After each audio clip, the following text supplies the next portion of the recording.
Je donne la parole, puisque c'est elle qui a la parole maintenant, à Madame Kouassi. Oui. Merci beaucoup. Je pense que les Parisiennes et les Parisiens sont là pour écouter le fond, l'action et ce qui est mis en place. Je vous demanderai le silence, s'il vous plaît.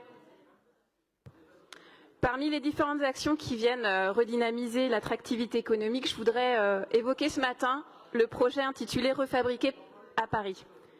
Pas uniquement parce qu'il s'implante dans le bel arrondissement qu'est le 13e, mais aussi parce qu'il est l'exemple même des projets ambitieux dont nos territoires ont besoin. Les projets dont souhaitent entendre parler les habitants loin des polémiques stériles. Il prouve que l'innovation, le dynamisme économique sont aussi conciliables avec les enjeux environnementaux, contrairement à ce que certains laissent penser. À l'image du projet porté par la caserne dans le 10e arrondissement, le 13e va prochainement accueillir un lieu innovant pour les filières du textile, du linge et de la chaussure au sein de l'hôtel industriel Berlier. L'hôtel industriel Berlier donc, est une très belle réalisation architecturale postmoderne située dans une rue du même nom. Et c'est un immeuble que vous avez probablement déjà aperçu depuis le périphérique sans en connaître le nom. Il a fait l'objet d'une réhabilitation par la RIVP qui a été l'occasion de lancer un appel à projet pour définir les futurs usages du bâtiment. Dans le cadre de cet appel à projet, celui de la manufacture circulaire a été retenu.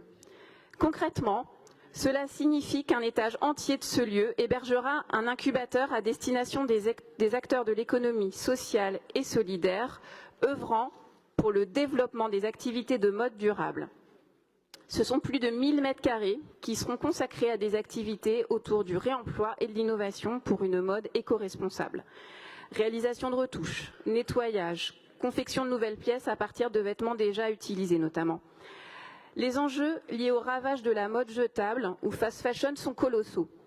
Ce projet n'est donc pas un gadget, terme que les élus d'opposition aiment brandir, surtout lorsqu'il s'agit d'innovation sociale et environnementale. Chaque année, un Français achète 9 kilos de vêtements et en donne 3.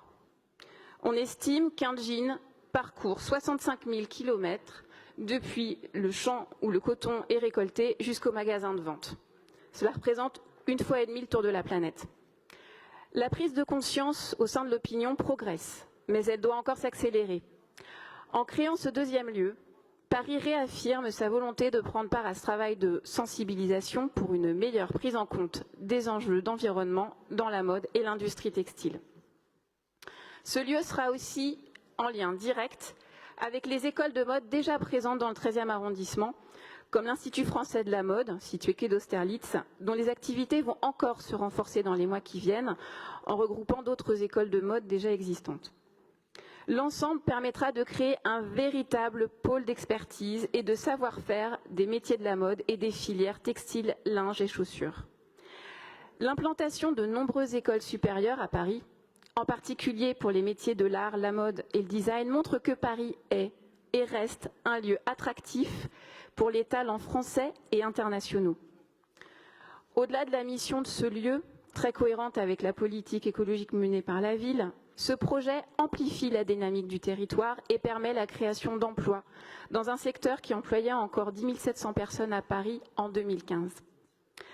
La fabrication des masques durant la crise sanitaire a souligné l'importance d'une relocalisation de la production textile.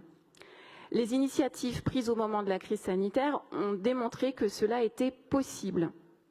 Avant cela, des marques pionnières telles que le slip français ou 1083 avaient déjà ouvert la voie. Par ce projet, la ville de Paris s'inscrit pleinement dans ce mouvement de relocalisation des activités textiles et plus largement dans la revitalisation du tissu productif, et nous pouvons nous en féliciter. Rappelons que Paris est la première ville d'Europe en nombre de commerçants d'artisans par habitant. Et grâce à ce projet, la ville continue de soutenir ce secteur d'activité qui fait notre fierté.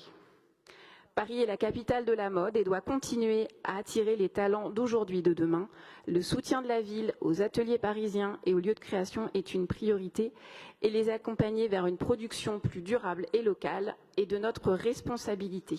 Je vous remercie. Merci beaucoup.